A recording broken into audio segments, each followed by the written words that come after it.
ஜென்மமும் தொடரும் சொந்தம். ஒரு நொடியில் உயிர்கள் ஒன்றாகினவே. இந்த உறவுகள் என்றும் விடுகதை. இந்த உறவுகள் என்றும் தொடர்கதை. இந்த உறவுகள் என்றும் தொடர்கதை.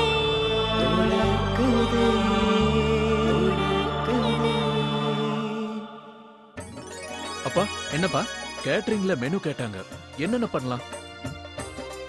கார்த்திக், தயவு செஞ்சு அந்த வேலையெல்லாம் இவங்க கிட்ட விட்டுரு.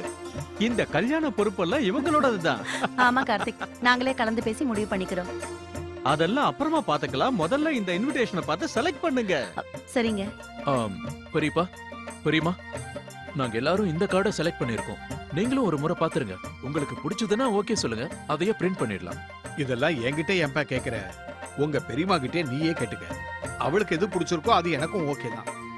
இல்ல கார்த்திக், எனக்கு அதெல்லாம் தெரியாது. அவருக்கு எது பிடிக்குதோ எனக்கு அது ஓகே. சரியா போச்சு, இன்விடேஷன் பிரிண்ட் பண்ண மாதிரி தான். அர்ச்சனா, நீயே கார்டை செலக்ட் பண்ணு. இந்த சீக்கிரம். கார்த்திக், இங்க இருக்குல இந்த கோல்டன் கலர் பார்க்க ரொம்ப அழகா இருக்கு. இல்ல இத பாரு, எனக்கு இது ரொம்ப நீ எல்லாத்துக்கும் எதுக்காக என்னையே கேக்குற? உனக்கு எது பிடிக்குதோ அத ஓகே பண்ண வேண்டியதுதானே?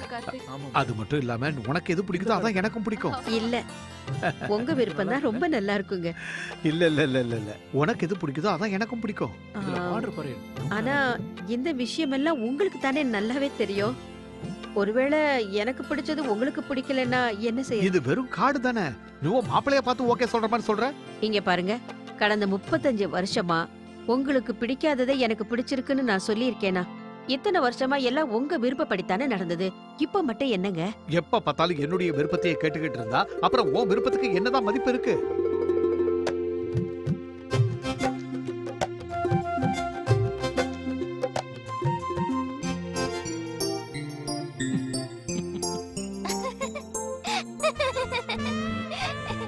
பொண்ணும் மாப்பிளையும் சண்டை போட்டுக்கிறாங்க. பாக்குறதுக்கு சுவாரஸ்யமா இருக்கு. சினிமால கூட இப்படிதான் நடக்கும். கல்யாணத்துக்கு முன்னாடி எந்த நிலைமைனா கல்யாணத்துக்கு அப்புறம் என்ன ஆகுறது?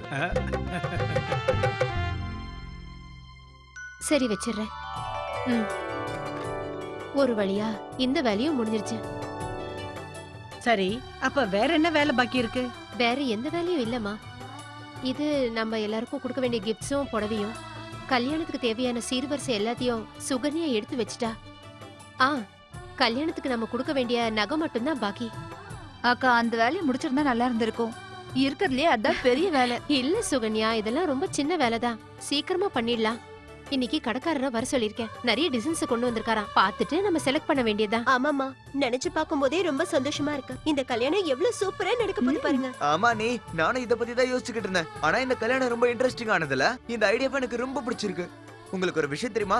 எனக்கு கல்யாணமாய் 35 வருஷம் ஆனா நான் என் பொண்டாட்டி கூட மறுபடியும் கல்யாணம் பண்ணிப்பேன். எப்படி ஐடியா? எல்லாரையும் கூப்பிடுவேன், கேக் வெட்டுவேன், அப்புறம் டெக்கரேஷன் கூட நானே பார்த்துப்பேன். முதல்ல உன்னோட முதல் கல்யாணத்தை முடிக்கலாம். அதுக்கப்புறம் உன்னோட ஆனிவர்சரி நல்லா செலிப்ரேட் பண்ணிக்கலாம். என்ன அர்ச்சனா?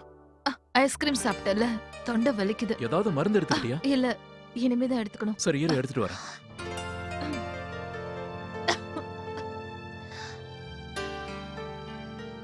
இந்தா தண்ணி குடி. எல்லா வேலையும் நான் பாத்துக்கிறேன். முதல்ல மாத்திரை போட்டுக்க.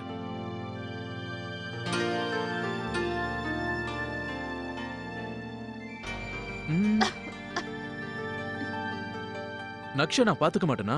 நான் பாத்துக்கிறேன்னு சொல்றேன்ல.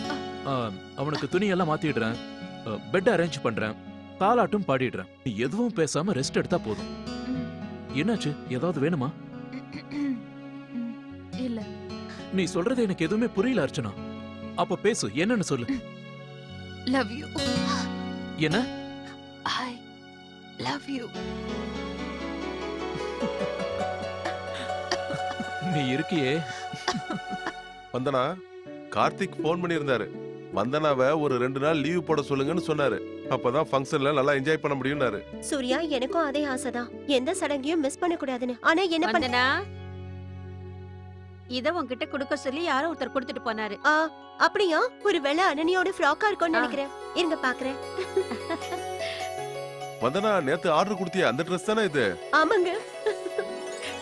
வாவ், ஃப்ராக் எவ்வளவு அழகா இருக்கு. சூர்யா, இத பாருங்க. வந்தனா நல்லதா இருக்கு, ஆனா பெருசா சொல்லிக்கிற மாதிரி ஒண்ணு இல்லையே. சூர்யா, என்ன இப்படி சொல்றீங்க? ஃப்ராக் எவ்வளவு அழகா இருக்குன்னு பாருங்க. இவளுக்காக ஸ்பெஷலா பண்ணது. இருங்க ஒரு வாட்டி ட்ரை பண்ணி பார்க்கறேன். எங்க வா அனன்யா, கொஞ்சம் எந்திரச்சு நில்லு. அவ்வளவுதான். இத போட்டா நீ எவ்வளவு அழகா தெரிவ தெரியுமா? இப்ப பார்த்து சொல்லுங்க. வந்தனா பாக்குறதுக்கு நல்லதா இருக்கு, ஆனா என்ன சொல்றது? என்ன சொல்றதுன்னா அப்ரிஷியேட் பண்ணுங்களேன். நான் இதுக்காக எவ்வளவு செலவு பண்ணிருக்க தெரியுமா? ஆமா வந்தனா, நீ கொஞ்சம் கூட யோசிக்காம இவ்வளவு பணத்தை நீ செலவு பண்ணிருக்க. ஆனா இந்த Dress அவளுக்கு நல்லா இருக்குமான்னு கூட நீ யோசிச்சு பார்க்கல. இத போய் அவ ஃபங்க்ஷன்ல போட போறாளா என்ன? இத எத்தனை நாள் அவன் பொண்ணு போட்டுருவா சொல்லு? அதுக்குள்ள இது சின்னதாயிடும். பெரியப்பா, எனக்கு gift கொடுங்க. எதுக்குமா? நான் பாட்டு பாடினேன்ல, நான் கோவில்ல இதே மாதிரி பாட்டு பாடினா பூசாரி எங்களுக்கு நிறைய பிரசாதம் அப்புறம் 10 ரூபாய் கிஃப்டா கொடுப்பாரு எங்களுக்கு.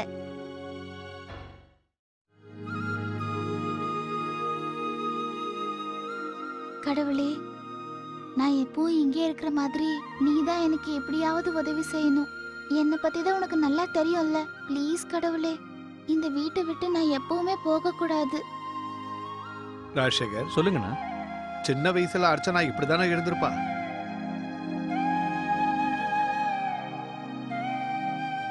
இவளை பார்க்கும்போது உன்னை பார்க்கற மாதிரியே இருக்கு அர்ச்சனா. அர்ச்சனாக்கா, குழந்தையோட துணியை காணோம். இதோ இப்ப வரேன்.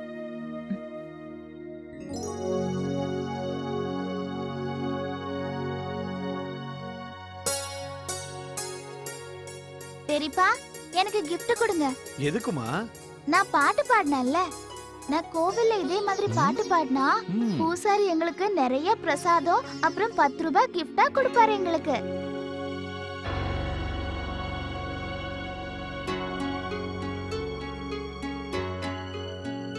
அது எந்த கோவில்மா? அந்த கோவில் எங்க இருக்கு? சகி, எந்த கோயில் சகி? நீ தினமும் அங்க போவியா? அங்க இருக்கிற பூசாரி உனக்கு தெரியுமா?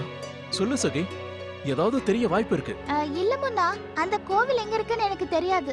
அது ஏதோ ஒரு கோவில், அது எங்க இருக்குன்னு எனக்கு சரியா ஞாபகம் இல்ல. முன்னா, நான் போய் இந்த பிரசாதத்தை பூஜை அறையில வச்சுட்டு வந்துடுறேன். அட சகி, பாத்தீங்களாக்கா, பாதி விஷயத்த சொல்றா, பாதி விஷயத்த மறந்துடுறா. அவ ஒண்ணு இன்னும் சின்ன குழந்தை கிடையாது, எல்லா விஷயத்தையும் மறந்து போறதுக்கு. என்னங்க, எனக்கு இது ஒண்ணு சரியா படலங்க. அம்மா நீங்க சொல்ற மாதிரியே இருந்தாலும் அப்போ சகியோட அப்பா அம்மாவும் அவளுக்கு தெரிஞ்சவங்களும் ஏன் புகார் கொடுக்கல? ஒருவேளை அவளுக்கு அப்பா அம்மாவே இல்லையோ என்னமோ கார்த்திக். இல்லனா அனாதை ஆசிரமத்துல இருந்து கூட வந்திருக்கலாம்ல. ஒருவேளை காணாம போயிருந்திருக்கலாம், இல்ல ஓடி கூட வந்திருக்கலாம். இருக்கலாம். ஏன்னா இதுவரைக்கும் இவளோட அப்பா அம்மாவோ இல்ல தெரிஞ்சவங்களோ யாருமே தேடி வரலையே. இதை நினைக்கும் போது ரொம்ப ஆச்சரியமா இருக்கு. அது மட்டும் இல்லாம கமிஷனரை பர்சனலா அதை பாத்துக்கிட்டு இருக்காரு. ஓகே ராஷா, நாளைக்கு காலையில கமிஷனர் கிட்ட நாம இத பத்தி பேசலாம். சுத்தி இருக்கிற எல்லா அனாதாசிரமங்களையும் விசாரிக்க சொல்லலாம். யாருக்கு தெரியும், ஒருவேளை அந்த பொண்ணோட அட்ரஸ் கிடைச்சாலும் கிடைக்கலாம். சகி, எனக்கு பிரசாதம் கொடு. அக்கா, அர்ச்சனாவுக்கு கஷாயம் பண்ணி கொடுத்துடலாம். தேங்க்யூ. அர்ச்சனா,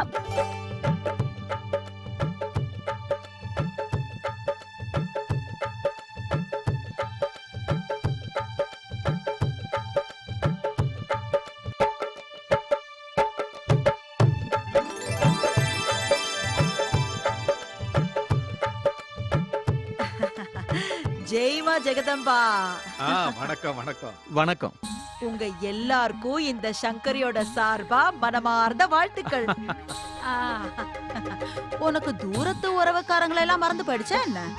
இந்த விஷயத்தை எனக்கு யாருமே சொல்லவே இல்லையே. வீட்டுக்குள்ளேயே பொண்ணு மாப்பிளையும் கல்யாணத்துக்கு ரெடியா இருக்காங்கன்னு நீங்களே சம்மந்தத்தை முடிவு பண்ணிட்டீங்களா? சரி பரவாயில்ல, பொண்ணு மாப்பிளையும் சந்தோஷமா இருந்தா போதும். அந்த ஜெகதாம்பா கிட்ட நான் மனசார வேண்டிக்கிறேன். அப்புறம் சாந்தி, 2 பேரோட பொருத்தமும் அமோகமா இருக்கு.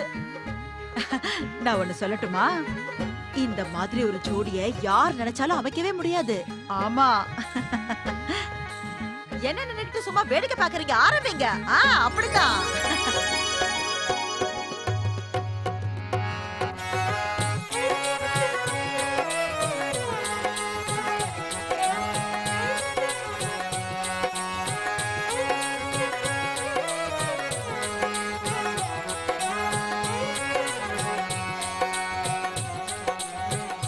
அர்ச்சனா ரொம்ப நல்ல காரியம் பண்ணிருக்கா.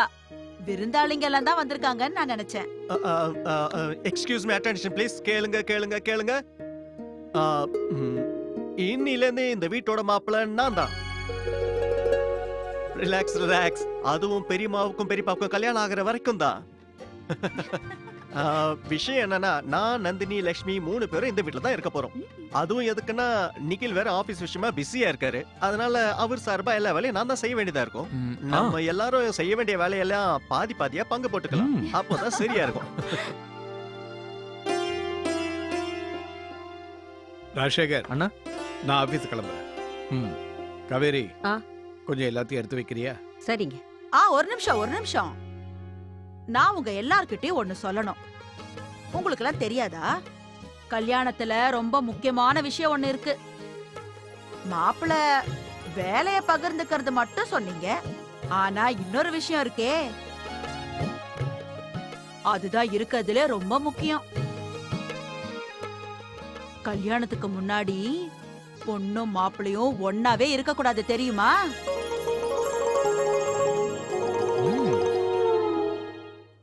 சீக்கிரமா இதை ஒரு முறை போட்டு பாத்துருங்க. ஃபிட்டிங்ல ஏதாவது ப்ராப்ளம் இருந்தா நம்ம மாத்திக்கலாம். மாப்பிள்ள வேண்டாம், எனக்கு இந்த கலர் பிடிக்காது. இல்ல பெரியப்பா, ஒரு முறை போட்டு பாருங்க. நீங்க என்ன கலர் போட்டீங்கன்னா ஹேண்ட்ஸமா இருப்பீங்க.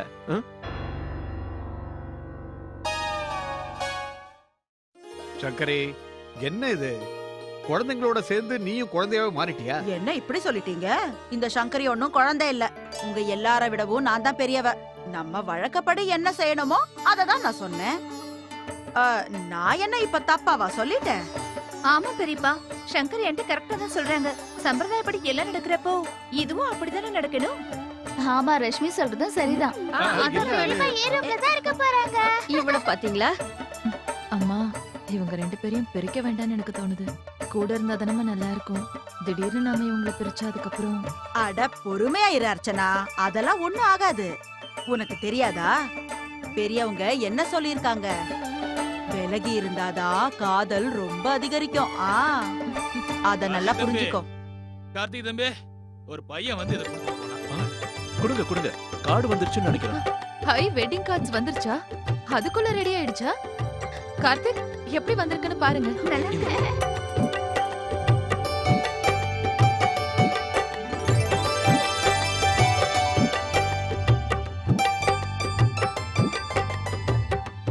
நம்ம நினைச்சதை விட இது ரொம்பவே அழகா இருக்குல்ல? அக்கா, லக்ஷ்மி, நீங்க ஒண்ணு செய்யுங்க. இதுல எல்லாரோட கான்டாக்ட் லிஸ்டும் இருக்கு. இதுல இருக்கிற அட்ரஸ் எல்லாம் பார்த்துட்டு கார்டுல எழுதிடுங்க. நானும் மோகனும் கொடுத்துட்டு வந்துடுறோம். அப்புறம் இன்னைக்கே ஆரம்பிச்சிடலாம் மோகன். ஓகே? ஆமா, சரி. அடடா, ஒரு நிமிஷம். கொஞ்சம் பொறுமையா இருங்க பசங்களா. எந்த சுபகாரியமா இருந்தாலும் முதல் அழைப்பு சாமிக்கு தான் கொடுக்கணும். சாந்தி, முதல்ல போய் பூஜை அறையில ஒரு இன்விடேஷன் வச்சிட்டு வா. சரி, வா அர்ச்சனா. வாங்க போலாம். வாமா, நீ வா. வா.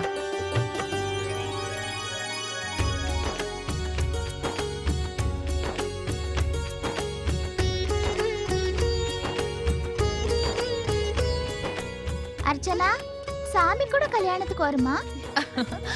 ஆமா சகி, சாமி வந்தாதான் கல்யாணம் முழுமையடையும். அவங்க ஆசீர்வாதம் எல்லாமே எதுவுமே நடக்காது. சாமி யார் கூப்பிட்டாலும் வருமா?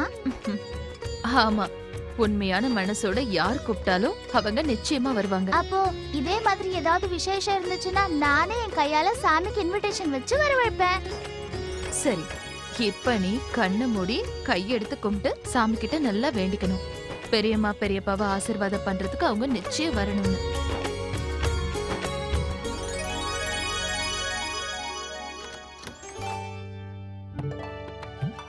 இவ்வளவு பெரிய அலமாரியில நான் எப்படி கர்ச்சிப்பை தேடுறது?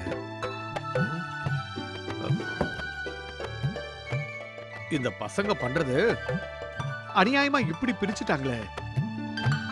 சடங்கு சம்பிரதாயம் சொல்லி வாயை திறக்க விடாம பண்ணிட்டாங்க. இத பாருங்கக்கா. அடடே, இது பாக்குறதுக்கு சூப்பரா இருக்கே. ரொம்ப அழகா இருக்கு சாந்தி. இந்த மகாராணி இத போட்டுக்கிட்டாங்கன்னா அப்புறம் அவங்க இளவரசி ஆயிடுவாங்க. கொஞ்சம் சும்மா இருக்கியா? அக்காவோட கல்யாணத்துல போட்டது.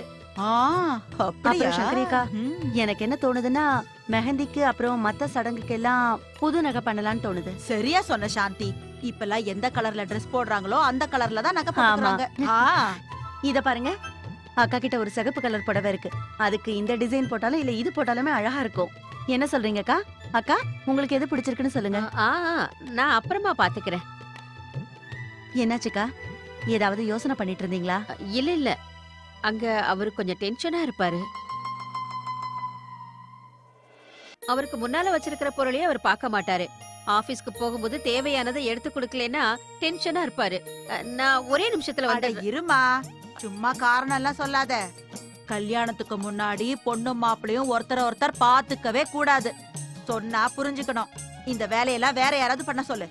சாந்தி, இவங்க 2 பேரையும் கண்காணிக்கணும், புரியுதா? சரி சங்கரிமா, நான் ஒண்ணு பண்றேன். பொண்ணையும் மாப்பிளையும் ஒருத்தருக்கு ஒருத்தர் பார்க்க விடாம நான் செக்யூரிட்டி மாதிரி இருந்து பாத்துக்கிறேன்.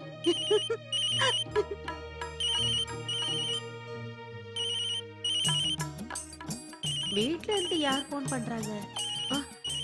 இவரா தான் இருக்கும். ஒருவேளை அவர் தான் இவங்களுக்கு தெரிஞ்சிருச்சுன்னா பேசவே விட மாட்டாங்க.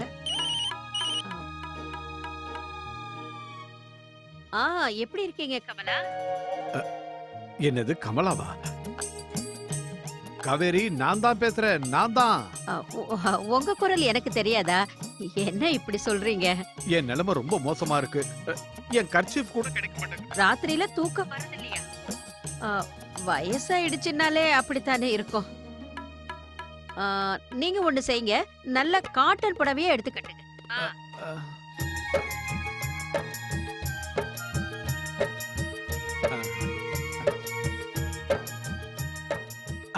கிடைச்சிருச்சு. அப்புறம் காவேரி, அந்த ரெட் கலர் ரெஜிஸ்டர் ஃபைலை கொடுத்திருக்கேன். டேபிள் மேல எப்பவும் தண்ணி கிளாஸ் வைக்க மறந்துடாதீங்க. தண்ணி கிளாஸா?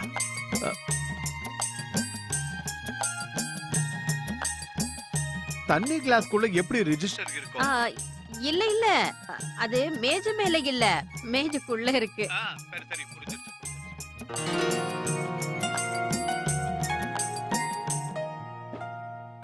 காவேரி, கிடைச்சிருச்சு. பசங்க இந்த மாதிரி வேலையை பண்ணுவாங்கன்னு முதல்லயே எனக்கு தெரிஞ்சிருந்தா நான் கண்டிப்பா கல்யாணத்துக்கு ஒத்துக்கவே மாட்டேன். அப்படியா? சரி, அப்போ உங்களுக்கு வேற எதுவும் வேணும்னா எனக்கு போன் பண்ணுங்க கமலா.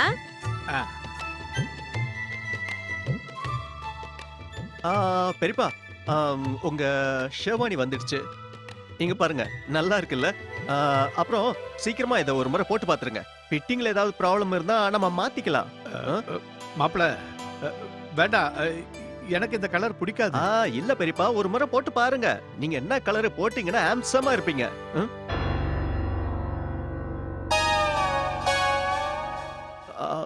பெரியப்பா,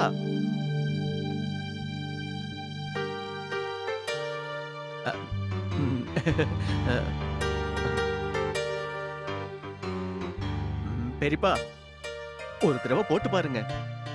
அது என்னன்னா, நீங்க ஒரு தடவை போட்டு பார்க்கலன்னா நான் எல்லாருக்கும் உண்மையை சொல்ல வேண்டியதா போயிடும். பெரியம்மாவோட ஃப்ரெண்டு கமலா யாருன்னு.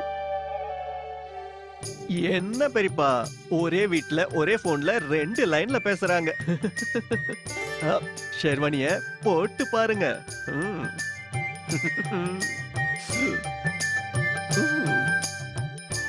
பெரியப்பா, பெரியம்மாவோட ஃப்ரெண்டு கமலா.